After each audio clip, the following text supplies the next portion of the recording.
Last summer, I put a chain on a fence post my grandfather split in 1935. I tried to pull it with my tractor. The tractor stalled. The green posts I bought at the lumber yard lasted 12 years. I crushed the base of one with my boot heel. Same ridge, same clay, same rain. My grandfather spent about $5 a post in today's money, and nothing in what he used can make a dog sick. So what did he know that the treatment plant doesn't? I planted my first orchard in 1983 on a clay ridge in northern Alabama. I bought the green copper-treated posts because that's what you buy.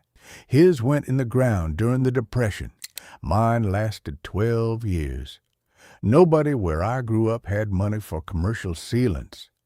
Back then, if your boundary fence failed and your cows walked into a neighbor's cotton, you owed him that crop. Men stopped speaking over it. Some of them never started again.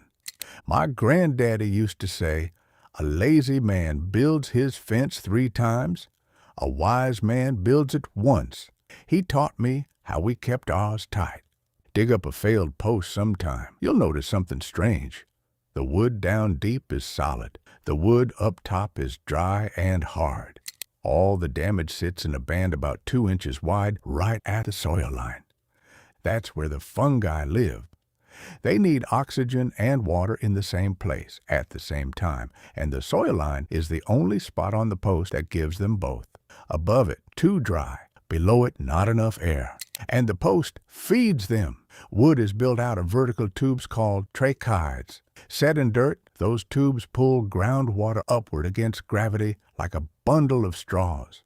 Once that moisture reaches the oxygen band, the fungi go to work on the sugars stored in the fibers. They eat it from the inside out. What still looks like a solid post is punky mush behind a shell. The industry's answer to all of this was chromated copper arsenate. Roughly 20% arsenic by weight, forced into the timber under pressure. Rain dissolves it.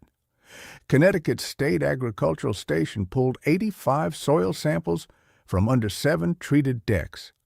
Arsenic averaged 76 parts per million. Controlled dirt a few meters away came in under 4. The worst sample was 350. And nobody ever banned the stuff. In February of 2002, the EPA announced that the manufacturers had agreed voluntarily to stop treating residential lumber with it by the end of 2003. No recall, no cleanup.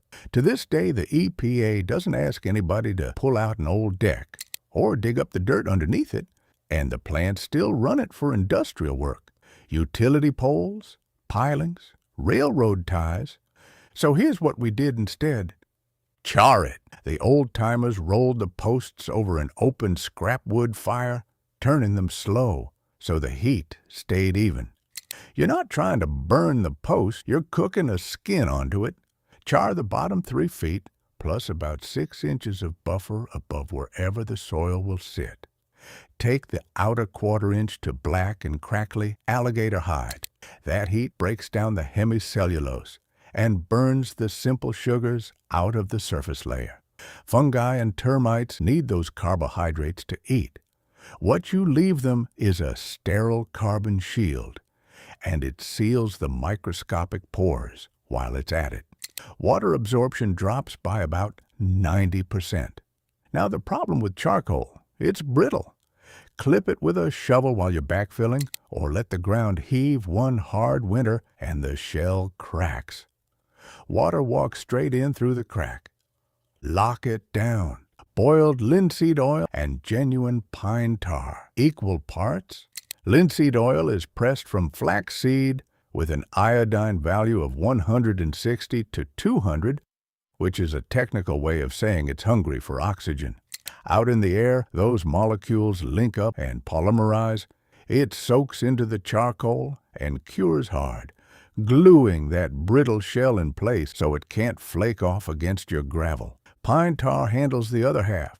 It comes from cooking resin-rich pine stumps in a low-oxygen kiln, and it carries resin acids and antiseptic phenols that shed water and put off wood borers.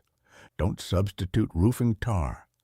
Asphalt lays down a plastic film, traps moisture inside the timber, and rots your post faster than doing nothing at all. Real pine tar breathes. Vapor gets out, rain stays off. One more thing. Warm the mixture to around 90 degrees before you brush it on. Same reason you heat a cast iron pan before the oil goes in.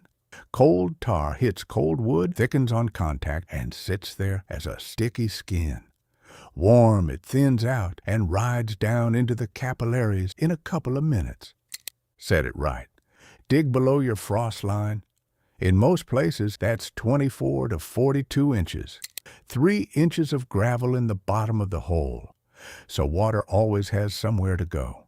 Never pour concrete under the end of the post. Concrete is porous. It becomes a cup, and it holds water against your end grain for the life of the fence. Rest the post on the gravel and put the concrete or packed clay around the sides only. Then shape the surface into a sloping dome so rain runs away from the base. Bevel the top of the post about 10 degrees, too. Half the rotten posts I've pulled started at the top, not the bottom, because somebody left a flat cut catching rain for 20 years. Set it upside down. Crown end down, root end up. Backwards from the way the tree grew. I'll be straight with you about this one. The explanation I was given is that the wood's plumbing works like one-way valves, and flipping the post fights the wicking. I'm not convinced that holds up in dead timber. What I know is that my grandfather did it, his neighbors did it, and their posts outlasted mine by 70 years. Flipping a post costs nothing, so I flip it. I had my doubts the first time. 1983, vegetable garden, cheapest untreated pine on the lot. Last week, I dug one out to move a gate. The wood below the soil line was still bright and tough enough to argue with a shovel. 43 years on $5 of tar and linseed oil. Every pressure-treated post I ever put on this place is gone. There's one other old method you'll run into out of the Forest Products Laboratory in 1955. Green posts stand in a barrel of copper sulfate for 3 days, then a barrel of sodium fluoride for 3 days. The two diffuse into the wet fiber and react into a mineral termites won't touch and water won't leach out. It works. I don't use it. That's 2 barrels of dissolved metal salt standing open in a yard where a dog drinks out of puddles, and I'd be doing it to save myself one afternoon by the fire. If you're setting 500 posts for a cattle operation, you might weigh it differently. For a garden, no. An afternoon and a scrap fire gets you a dozen posts. Build it once.